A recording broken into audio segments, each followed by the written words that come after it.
Alors c'est vrai que ce sujet va être plutôt abordé sur le plan historique, la mise en contexte, quels sont les événements qui ont influé sur la pensée de Nicolas Barré.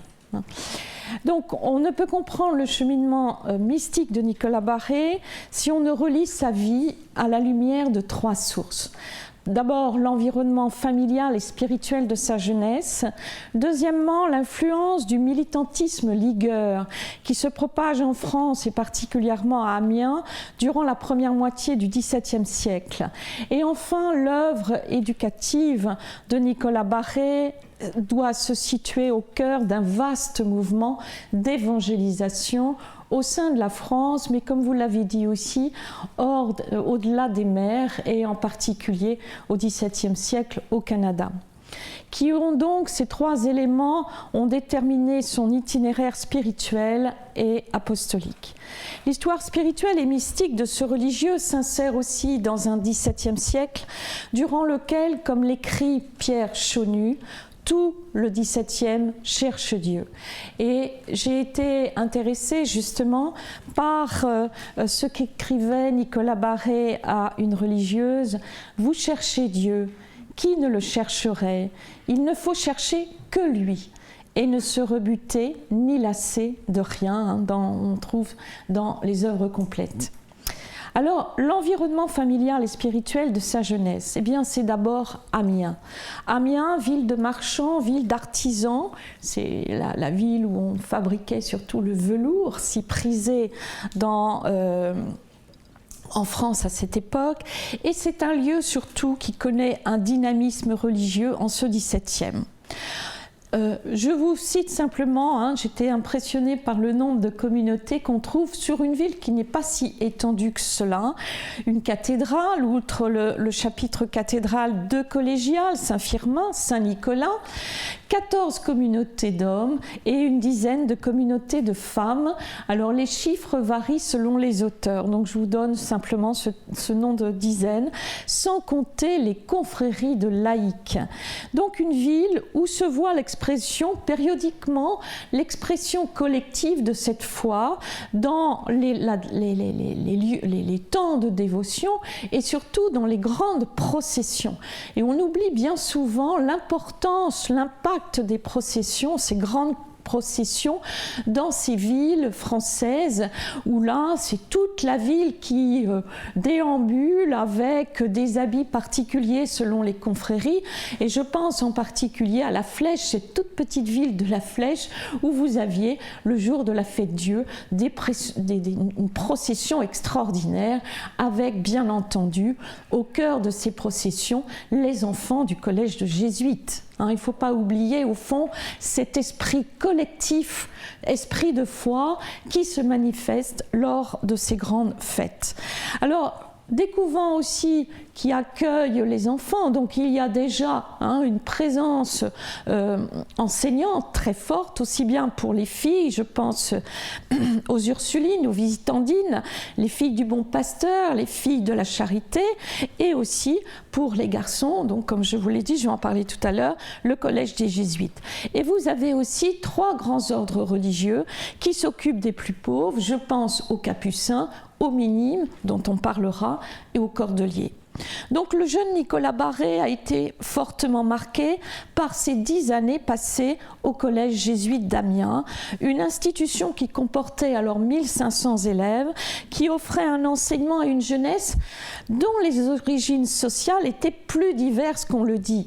Il faut savoir que jusqu'au XVIIIe, les collèges jésuites accueillent des enfants de conditions sociales extrêmement diverses, d'où d'ailleurs le reproche que l'on va lancer contre les jésuites au XVIIIe, le reproche de détruire l'ordre social, puisque tout enfant de conditions sociales différentes peut entrer dans ce collège.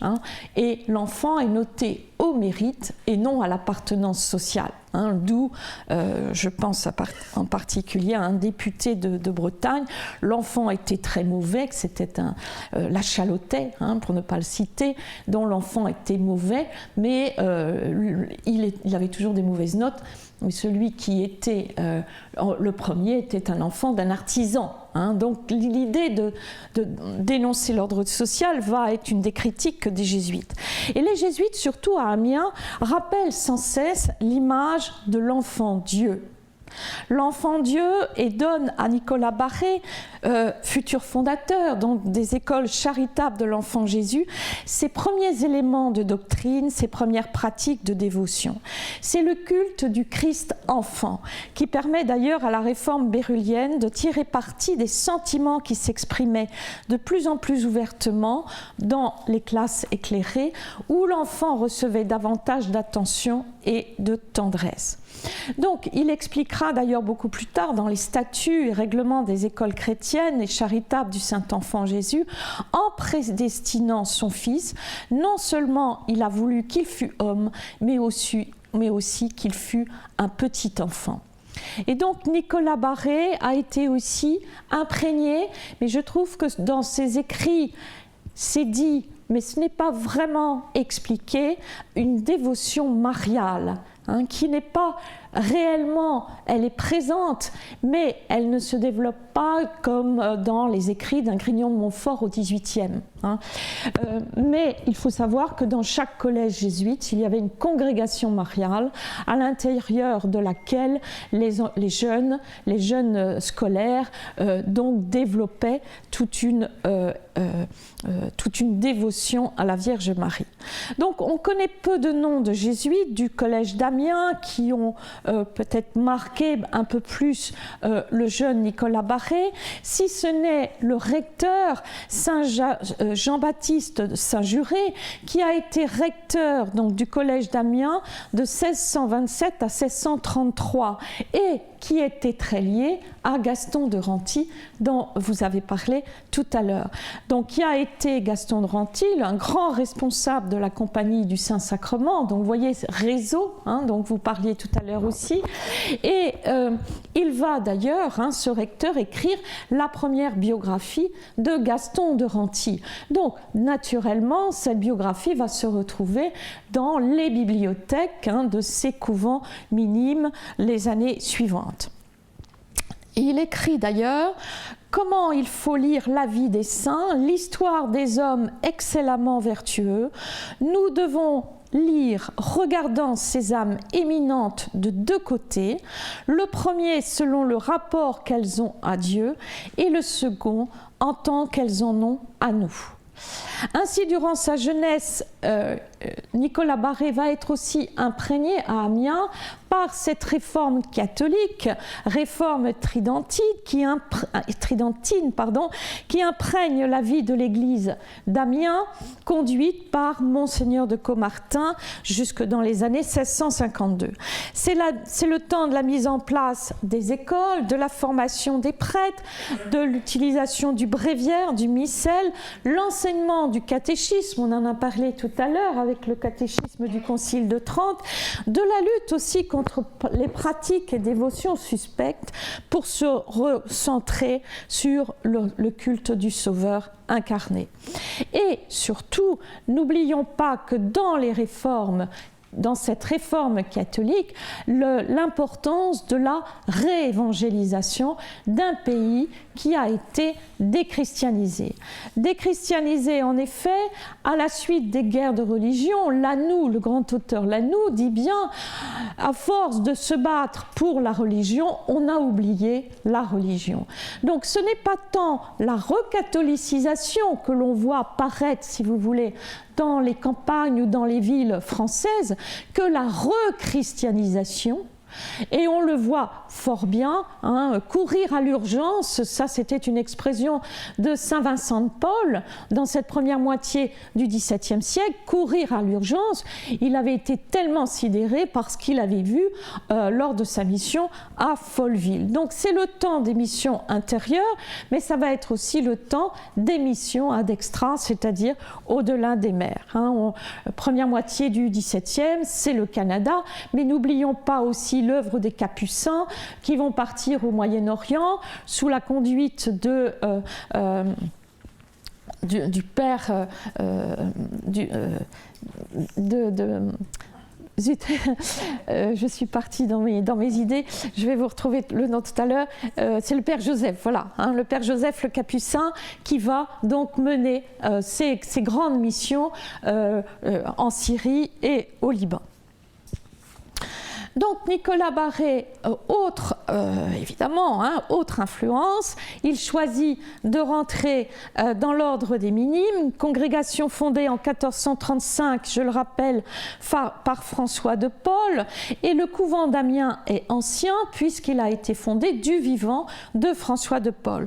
Donc il a une présence très forte dans la cité d'Amiens, et ce qui a marqué les Minimes, bien sûr, c'est toute la spiritualité de François de Paule, et dont le point central, c'est le partage de la souffrance de ceux qui l'approchent, c'est le sens profond de la justice sociale et de la misère du peuple.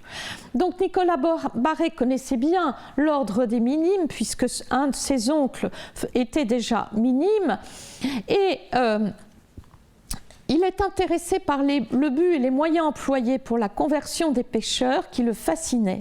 Et il choisit les Minimes apparemment pour leur charisme, qui est fait de pauvreté, d'humilité, d'amour de Dieu et du prochain, et pour leur vœu de carême perpétuel. Donc cela s'imposa probablement à Nicolas Barré comme la voie royale quand le jeune homme âgé de 19 ans décide d'entrer dans la communauté d'Amiens.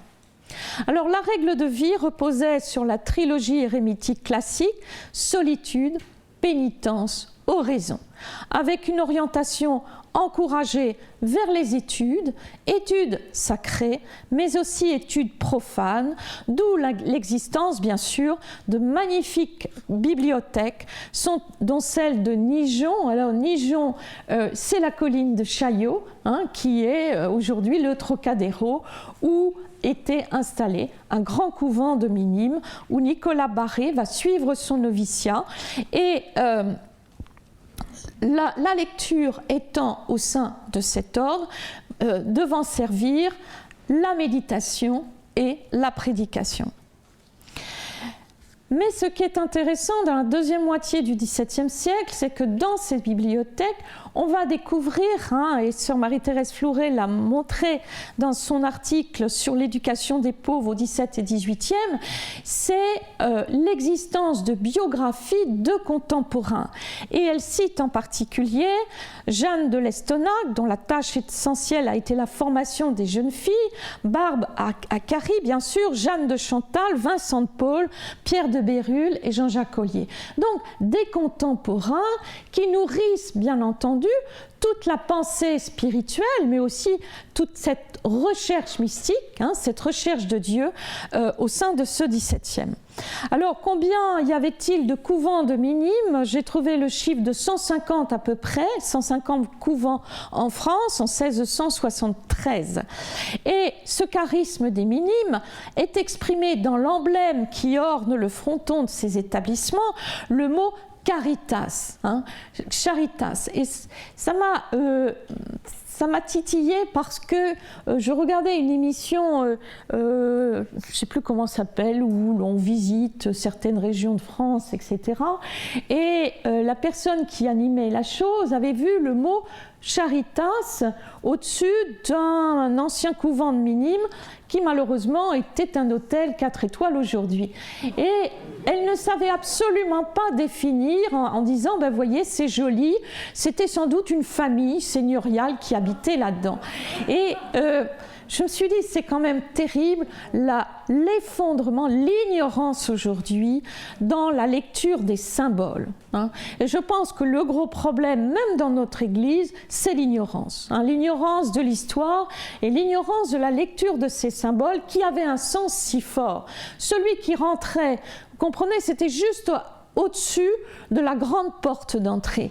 Et rentrer dans ce couvent de Minimes, c'était déjà recevoir toute la signification de ce grand symbole. Juste un mot, charité. Donc, cette dimension d'aide sociale était importante et si innovante, et surtout, bien souvent, à côté de ce symbole, il y avait un humble religieux avec un bâton de pèlerin.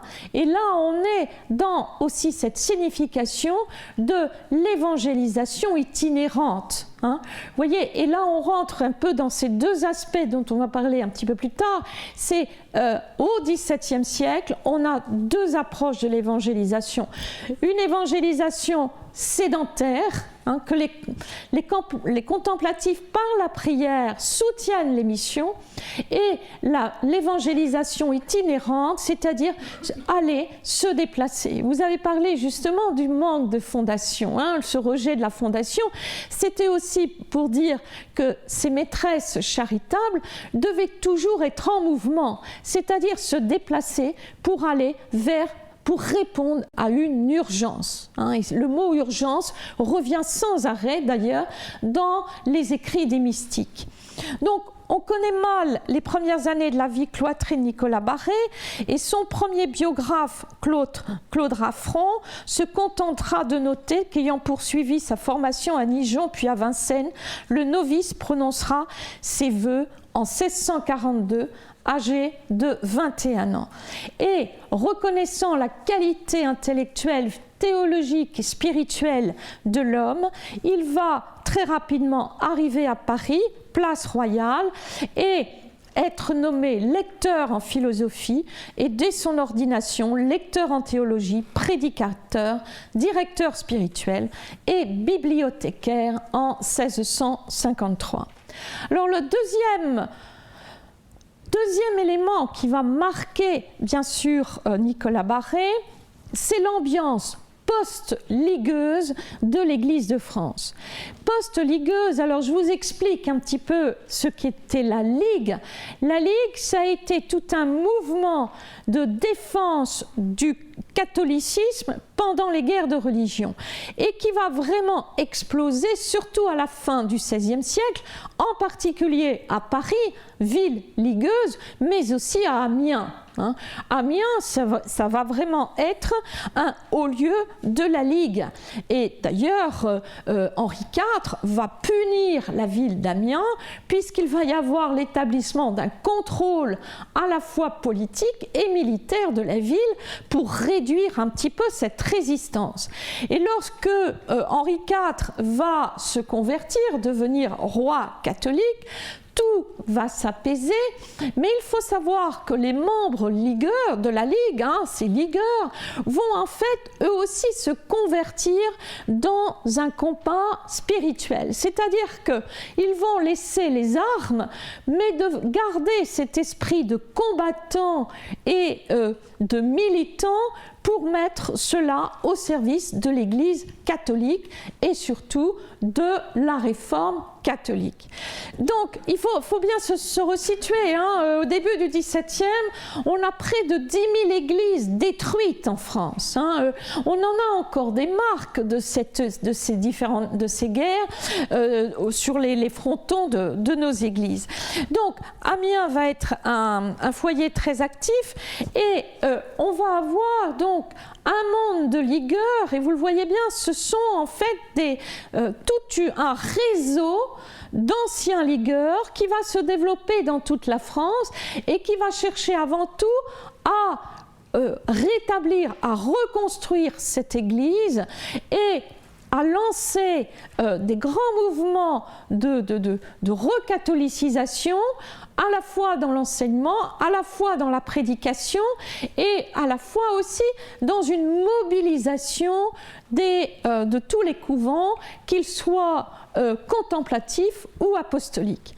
Donc c'est vraiment une armée qui se met en marche et l'exemple, enfin les exemples que l'on va retrouver, ce sont ce qu'on appelle les missions intérieures qui vont être envoyées par les lazaristes, qui vont être envoyées par les oratoriens, par aussi les eudistes, et qui, alors ces missions, elles sont toutes simples. Vous aviez 3-4 missionnaires qui arrivaient dans un endroit, dans une paroisse, et qui pendant 8 jours, 15 jours, eh bien, prêchait, confessait, administrait les sacrements, et dans les campagnes, eh bien, c'était le soir où les paysans se retrouvaient dans l'église, prédication, et vous avez quelques exemples, hein, je pense au père Le Noblesse par exemple, hein, dans le Finistère, qui prêchait en breton et qui avait un discours assez virulent et qui prêchait toujours, et sur la table il posait un crâne, hein, et donc au moins, ça choquait les braves gens qui étaient là, hein, qui rentraient des champs en leur disant « bientôt vous serez cela ». Hein. Et il raconte dans une de ses lettres qu'aussitôt il sautait dans le confessionnal parce qu'il y avait la queue. Hein, donc, et cette expression de sauter dans le confessionnal montre bien, si vous voulez, cette volonté d'amener les gens à se convertir, à une conversion personnelle. Et donc, ces mouvements étaient importants, et Nicolas Barré va, bien sûr, les minimes vont envoyer aussi des missions, et Nicolas Barré va être envoyé, c'est comme cela qu'il va être envoyé à Rouen, hein, et c'est lors d'une mission qu'il va commencer à organiser les écoles. Donc, les anciens ligueurs vont avoir un rôle important, et je cite un des grands foyers d'anciens ligueurs, début 17e, qui va jouer un rôle extrêmement important dans ce renouveau du catholicisme, mais aussi du christianisme, hein, parce qu'au fond, le XVIIe, c'est le temps aussi de grands théologiens protestants. Donc il y a vraiment une urgence à rechristianiser. Et c'est bien sûr le foyer de Barbe Accari, Madame Accari, qui va dans sa maison accueillir de grands noms, des noms comme François de Sales, justement. François de Sales, donc, qui va rencontrer un Joseph de la Tremblay, dont je vous ai parlé, le père Joseph, Benoît de Cadfeld, le Capucin, le docteur en Sorbonne André Duval, Michel de Marillac, hein, etc., etc., Bérulle. Et ce premier cercle, va en fait entraîner un deuxième cercle, et de ce deuxième cercle, qu'est-ce qu'on trouve? Jean de Bernières. Hein. Vous voyez qu'au fond, on vit en réseau. Hein, en réseau, à la fois des réseaux qui se sont constitués au temps de la Ligue, mais ces réseaux continuent d'être extrêmement dynamiques pendant cette première moitié du XVIIe, mais aussi pendant le seconde moitié du XVIIe. Et on va retrouver Saint-Vincent de Paul, Jean Eudes, Lambert de la Mode, qui va être un des fondateurs des missions étrangères de Paris, Jean-Jacques Ollier. Et pour ces anciens ligueurs, il y a urgence à servir et à étendre la plus grande gloire de Dieu et travailler pour le salut des âmes. Et l'historien Jean-Marie Constant n'hésite pas à écrire que ces ligueurs qui vont rentrer dans une reconversion active, à la fois spirituelle et caritative, au service de l'Église catholique, se présenteront comme une nouvelle noblesse qui ne se revendique plus de vertus militaires, mais de hautes vertus morales catholiques, et conservant cette fierté d'avoir appartenu à la Ligue. Et dans ce temps de pacification du royaume, seules les armes spirituelles seront capables de redonner une image enthousiaste et active à l'Église catholique, qui doit servir à réformer les mœurs, propager la foi catholique en France et au-delà d'elle-même. Et cet esprit apostolique nourrit dans l'oraison, l'importance de l'oraison étendue vers le salut des âmes, trouve sa légitimité aussi dans la grande littérature spirituelle venant d'Espagne, largement lue et commentée au sein de l'hôtel Accari, mais ensuite qui se diffuse dans les bibliothèques des minimes. Sainte Thérèse d'Avila, Saint Jean de la Croix montrent en particulier dans leurs écrits combien l'union avec Dieu dans la contemplation sert l'urgence à porter l'Évangile à tous les peuples. Et grâce à Bérulle, Madame Accari, les carmélites s'installent en France, apportant avec elles toute la spiritualité et la mystique de Thérèse d'Avila, qu'on retrouve d'ailleurs dans les écrits de Nicolas Barré. Donc, troisième, je saute, l'apostolat, troisièmement, oui, vous retrouverez, enfin, ce que je voulais dire dans ce cadre des guerres, c'est aussi l'impact d'une guerre terrible qui a surtout marqué le nord de la France, c'est la guerre de 30 ans. La guerre de 30 ans, parce que cette guerre de 30 ans, elle se passe à la frontière avec ce qu'on appelle aujourd'hui la Belgique, mais la Belgique, c'était une province espagnole. Et donc, on se bat entre les armées françaises et les armées espagnoles dans le nord, et Amiens va beaucoup subir les conséquences, et en particulier lors de la bataille de Corbie, où là vous allez avoir des déplacements de population qui vont se réfugier dans Amiens. Et ce qui est important, c'est que ça va aviver, si vous voulez, dans l'esprit de Nicolas Barré, qui lui habite Amiens à cette époque-là, qui entend le bruit du canon, c'est l'acceptation des malheurs du temps. Il faut vivre avec ces malheurs du temps. On retrouve combien d'auteurs vont parler de ces malheurs du temps. Je pense à Teilhard de Chardin qui était dans les tranchées de Verdun. Acceptation des malheurs du temps qui doit raviver l'amour de Dieu. Donc ce n'est pas anodin. Et donc, à la suite d'ailleurs, vous allez avoir famine, vous allez avoir la peste, l'épidémie de peste. Et je pense qu'aujourd'hui, on a beaucoup plus conscience de ce qu'est une épidémie depuis qu'on a vécu l'épidémie. Vous savez, quand dans les livres d'histoire, on voyait le mot épidémie, de peste, bon ben oui, c'est pas drôle, mais on n'imaginait pas ce que c'était.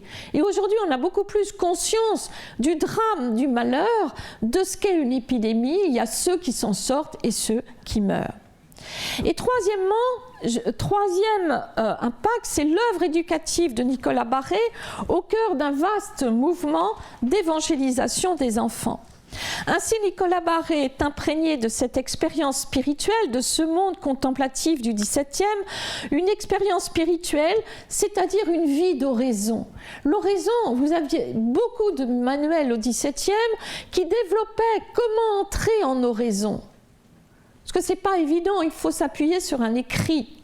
C'est ce que le Père Salin développe d'ailleurs dans son livre, la démarche de l'oraison. Et qui doit déboucher sur un chantier d'évangélisation. Et je crois que c'est important au XVIIe de voir ces deux éléments. On entre en relation avec Dieu, non pas simplement pour se noyer dans cette relation à Dieu, mais on entre dans cette relation à Dieu pour recevoir une force de Dieu et partir, il y a ce départ, partir pour répondre à une urgence. Et là, au fond, ce qui est caractéristique de Nicolas Barré, c'est partir pour éduquer les enfants. Et je vous ai dit, comme il avait été sensibilisé à cette question de l'éducation des enfants, qui sont des représentants de l'enfant Jésus. Il voyait l'enfant Jésus à travers le visage d'un enfant. Et c'est vrai que c'est facile, vu l'innocence et la beauté du visage d'un enfant, d'entrer justement dans cette dévotion. À Noël, c'est quelque chose, c'est quand même extraordinaire, l'enfant qui naît à Bethléem. Et au fond, il y a toujours ce lien entre les deux. Donc ça repose sur un désir de perfection, une vie d'oraison tournée vers un essentiel, j'insiste pas, on a eu une définition magnifique tout à l'heure, l'anéantissement de chacun dans l'amour divin, une abondante littérature, et François de Sales parlait justement de l'agilité et de la vivacité spirituelle qui est le moyen pour lui, selon lui, par lequel la charité fait ses actions. On ne peut en fait entrer dans la charité que par une expérience personnelle de rencontre avec Dieu. Donc c'est un itinéraire qui n'est possible, comme l'explique le père Joseph de la Tremblay, que dans une conversion personnelle, qui rentre dans, vous l'avez dit, de l'abandon. Et dans un troisième temps, cette vie d'oraison, ce temps d'union à Dieu ne peut que transformer le regard porté sur le monde. Un regard d'amour qui doit avoir pour but, dit François de Sales, de pacifier les âmes. Et donc à partir de 1659, Nicolas Barré est envoyé en mission. Et là, la mission 17e, elle trouve toute sa dimension. C'est à la fois un envoi, une activité missionnaire, et la réception du message. Qui va recevoir ce message? Et à qui s'adresse-t-on? Quel public? Et qui va recevoir ce message? Et donc en France, les missions vont se multiplier pour travailler à nourrir un retournement des chrétiens et travailler à combler une urgence, c'est ce que je vous ai dit. Et je crois que, au fond, en choisissant l'instruction des filles, je crois qu'il y a tout un sujet à développer au XVIIe, c'est la notion du rôle des femmes dans l'évangélisation. Et ça, c'est un sujet extrêmement important, et l'on voit, d'ailleurs, vous avez parlé de l'attitude difficile des curés. Mais en fait, on est dans une démarche tridentine. Les laïcs doivent s'investir dans la rechristianisation et on compte beaucoup sur les femmes. Et les femmes, en fait, on le voit fort bien, elles appartiennent à des confréries, ces laïcs. Elles vont fonder des activités caritatives autour de la paroisse. Je pense à une paroisse de Vitré où on va créer, non pas le repas... avec ces noms qu'on trouve aujourd'hui, mais c'est un repas gratuit pour les pauvres de la paroisse. Donc c'est pas nouveau, Coluche n'a rien inventé, je suis désolée. Mais il y a aussi deux aspects dans la mission des femmes. Il y a ce que je vous ai dit tout à l'heure, le soutien à la mission. J'ai travaillé par exemple sur les bénédictines du Calvaire, de Notre-Dame du Calvaire. Il y a juste le métro aujourd'hui qui nous signale qu'il y avait eu un grand couvent des filles du Calvaire à Paris. Eh bien, ces femmes priaient pour les missions. C'était le père Joseph qui a été un des fondateurs et qui leur disait « Votre objectif, c'est de prier pour les missionnaires, ils en ont besoin. » Et Sainte Thérèse de l'Enfant Jésus, à la fin du 19e, elle aussi, elle aura la charge de la mission de deux personnalités, dont le père Rouland, qui fait partie des missions étrangères de Paris, mais c'est un rôle extrêmement important, rôle missionnaire des contemplatives. Et à côté, vous avez les religieuses apostoliques. Ces religieuses apostoliques qui vont partir, qui vont être dans la rue. C'est pour cela d'ailleurs que Saint Vincent de Paul ne va pas faire l'erreur de François de Sales avec les visitandines on va les obliger à la clôture. Là, il va dire, moi, mes filles de la charité, il est hors de question. Elles vont aller dans la rue, elles vont aller travailler dans la rue, elles vont évangéliser. Comment vont-elles évangéliser? 2 points, l'enseignement et le soin. Et là, on voit fort bien que avec les maîtresses charitables de Nicolas Barré, on entre dans ce grand mouvement où l'on délègue une activité évangélisatrice aux femmes, avec, bien entendu, en tenant compte de leur talent. Donc moi je trouve que c'est vraiment important. Et puis deuxièmement, c'est vrai, les jeunes filles, éduquer les jeunes filles, il n'est pas le premier non plus, puisqu'il y avait Bourdoise, à Saint-Nicolas-des-Champs, qui avait fondé à la fois un séminaire et qui avait fondé une petite école pour les jeunes filles. Vous avez Madame de Miramion aussi, qui est dans l'entourage de Richelieu, qui elle aussi, on appelait les Miramionnes, les jeunes femmes qui étaient chargées de l'éducation des jeunes filles, mais on a pris conscience dans cette phase de rechristianisation du rôle des femmes dans la transmission de la foi au sein de leur famille. Et je pense qu'aujourd'hui, on devrait réfléchir à ça. On devrait réfléchir à ça, qui transmet. C'est pour ça que, je ne suis pas du tout féministe, mais je me dis que quand on vient dire dans l'Église que les femmes n'ont pas eu de rôle, je pense qu'on oublie le rôle fondamental des femmes de transmettre la foi au sein de leur famille. Et ça, depuis 2000 ans, elles le font. Donc, ça, c'est important, si vous voulez. Et je pense qu'au XVIIe, on a vraiment un regard nouveau sur le rôle de la femme dans l'Église. Le rôle de la femme qui va se multiplier. Au XVIIIe, on parle là des maîtresses charitables, mais je pense aussi à tous les tiers-ordres qui vont se créer au XVIIIe, où là, dans ces tiers-ordres, je pense aux tiers-ordres carmélites, ces tiers-ordres qui vont former des maîtresses. Des maîtresses, et on va ouvrir des écoles, et bien souvent d'ailleurs, ces tiers-ordres, comme les maîtresses charitables d'ailleurs de Nicolas Barré, mais les tiers-ordres au XVIIIe vont traverser la Révolution française et devenir des congrégations religieuses au XIXe siècle. Donc, je ne sais plus où j'en suis.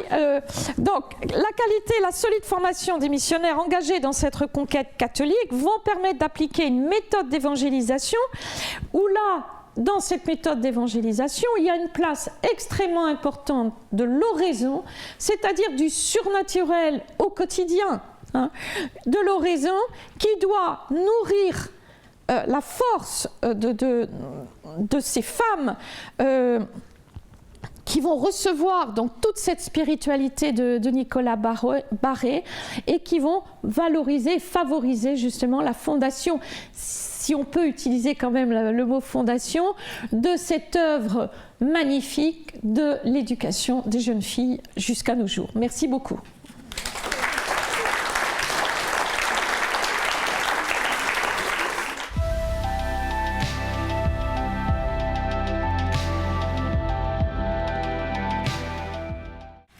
Madame et Monsieur, bonjour, je m'appelle Yuri Kumagai. Je suis vraiment heureuse de participer au colloque qui célèbre le 4e centenaire de la naissance de Nicolas Barré. Car je suis ancienne élève d'une école fondée par l'enfant Jésus, Nicolas Barré, au Japon. Et j'ai reçu l'éducation pendant 4 ans. Pour ce colloque, j'ai été invitée par Sœur Brigitte Fleuret à présenter en tant que non-francophone la possibilité de recevoir, comprendre ou vivre la spiritualité de Nicolas Barré en harmonie avec celle de ma propre culture, c'est-à-dire la spiritualité japonaise. Malheureusement, je ne suis pas spécialiste des religions japonaises ni de l'histoire du Japon. D'ailleurs, il n'existe aucun lien historiquement direct entre Nicolas Barré lui-même et le Japon, ce qui rend la tâche assez difficile. Cependant, nous pourrions découvrir quelques nouvelles lectures de ces textes et renouveler notre vision de sa spiritualité en y confrontant quelques idées ou l'histoire d'une culture différente. Premièrement, je présenterai comme introduction un bref aperçu historique de l'enfant Jésus Nicolas Barré au Japon. Deuxièmement, inspiré par cet aperçu, nous examinerons à nouveau la spiritualité barréenne. En considérant sa spiritualité, je voudrais révéler à une idée japonaise qui semble y correspondre d'une manière inattendue. Ce qui me semble efficace pour approfondir l'interprétation de sa spiritualité.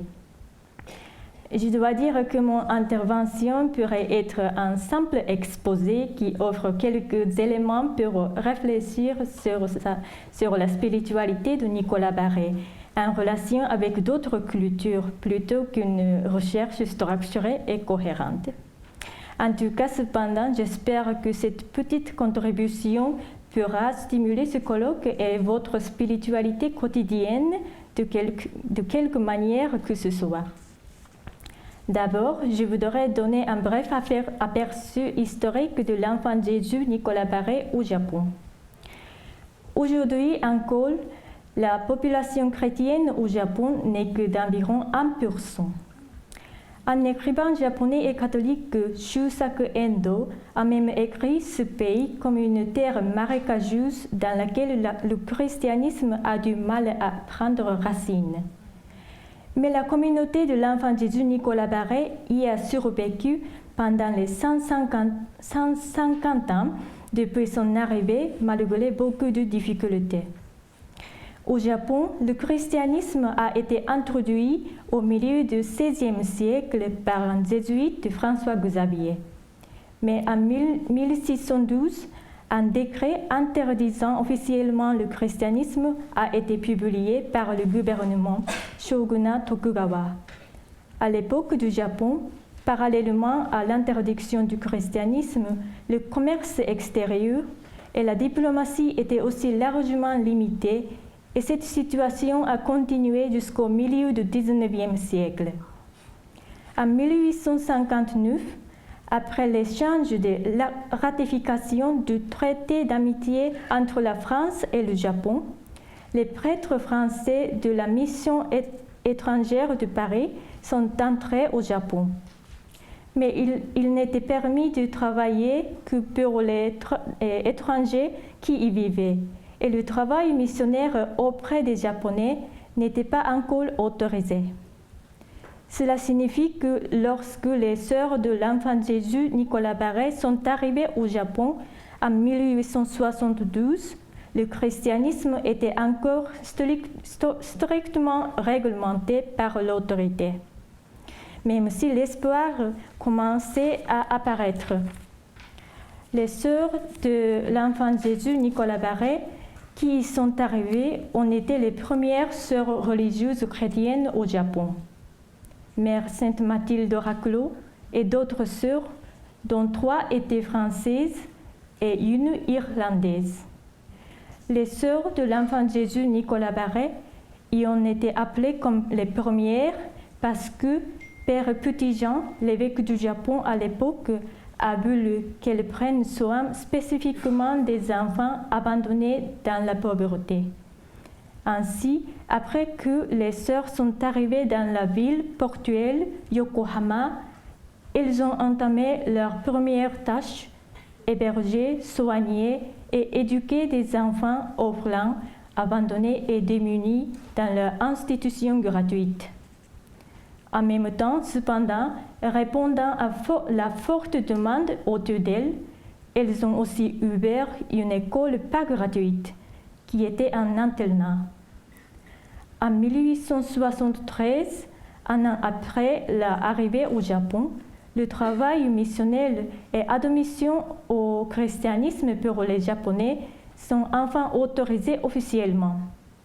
Dès lors, en plus des enfants étrangers, les femmes et les enfants japonais commençaient à y venir apprendre le français et l'anglais, etc. L'institution gratuite, elle s'est effondrée lors du grand tremblement de terre de 1923. Bien qu'elle ait été réouverte, elle a été réquisitionnée pendant la guerre du Pacifique et effectivement fermée. En revanche, les écoles payantes se sont développées et répandues. Puisque le Japon, à cette époque, après une longue période de fermeture du pays, s'est dirigé vers la modernisation ou l'occidentalisation, il y avait la croissance de demande pour l'enseignement basé sur la civilisation occidentale, destiné surtout aux personnes des classes supérieures ou riches. Cependant, à la fin du XIXe siècle, ces écoles missionnaires, y compris celles des protestants, qui avaient prospéré au milieu de l'occidentalisation, ont considérablement diminué devant l'émergence de la tendance nationaliste ou conservatrice. Le christianisme lui-même a aussi diminué au Japon. Malgré cela, l'activité éducative de l'enfant Jésus Nicolas Barré a continué sur diverses formes et différents noms en divers lieux. Elle s'est adaptée aux changements fréquents du système éducatif et des situations sociales, et en plus, elle a dû accepter certaines restrictions sur la forme ou le contenu de l'éducation. C'est après la fin de la Seconde Guerre mondiale que les écoles ont finalement eu la permission de dispenser leur éducation de la manière qu'elles souhaitaient, y compris l'enseignement religieux ou la participation aux rituels chrétiens. Cette année, nous célébrons le 4e centenaire de la naissance de Nicolas Barré, mais l'année prochaine, nous allons aussi célébrer la 150e année de l'arrivée de sa communauté au Japon. Ce n'est un voyage ni court ni facile. Dans le voyage, les sœurs étaient souvent demandées à répondre aux exigences de la modernisation du Japon plutôt qu'à celles du christianisme. De l'autre côté, et en même temps, ils ont fait face à la montée du nationalisme basé sur l'idéologie que l'empereur était une divinité, ainsi qu'aux difficultés matérielles et à la transformation répétitive du système éducatif. Maintenant, en nous inspirant de l'histoire que nous avons vue jusqu'ici, nous voudrions examiner la spiritualité de Nicolas Barré, qui doit être comme la base de la démarche. Ce qui nous impressionne dans l'histoire est tout d'abord la patience et la persévérance pour s'ajuster aux démarches de modernisation du Japon et pour devenir des écoles japonaises. Autrement dit, la flexibilité en fonction de beaucoup de changements de la situation. Comme vous le savez, l'un des éléments centraux de la spiritualité du Père Barré est l'anéantissement. Cette attitude spirituelle consiste à se perdre soi-même en Dieu et à accepter la volonté de Dieu comme si on était un vase. Par là, on peut dire que le travail des sœurs doit être basé sur l'acceptation de la volonté de Dieu et d'abandon total de soi au monde dans lequel cette volonté agit. De fait, les maximes fondamentales du Père Barré disent « L'esprit de cet institut est plus particulier et plural qu'on ne s'imagine. On en peut néanmoins juger et connaître quelque chose de ce que fort peu de personnes y entrent et beaucoup le décrivent. Il est fondé sur l'abandon et le dégagement universel. Or, toutefois, cet abandon, ce dégagement et cet anéantissement du Père Barré, ce n'est point du tout abstrait, spéculatif ou général, mais plutôt très concret et pratique. Ce qui permet l'attitude d'aller dans un lieu tout étranger, de se donner une fois pour toutes au lieu et aux gens qui s'y trouvent. Son mémoire instructif indique « Elles ont aussi une dépendance si entière de la supérieure. Elles sont prêtes au moindre ordre de changer de lieu sans résistance, d'aller indifféremment partout et de s'accommoder autant qu'il est possible. » C'est à ce désintéressement qu'on attribue toutes les grâces et les bénédictions que Dieu répand sur l'emploi de ses maîtresses charitables et qui est la véritable cause du progrès et elles font dans la conversion des âmes. Elles sont encore indifférentes pour toutes sortes de lieux.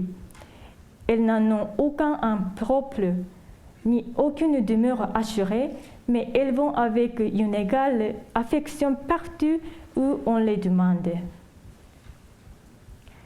L'attitude des sœurs au Japon donne l'impression d'être similaire à celle des maîtresses du Père Barré au XVIIe siècle, qui ont été envoyées dans différents endroits en des temps difficiles et ont travaillé en fonction des conditions locales.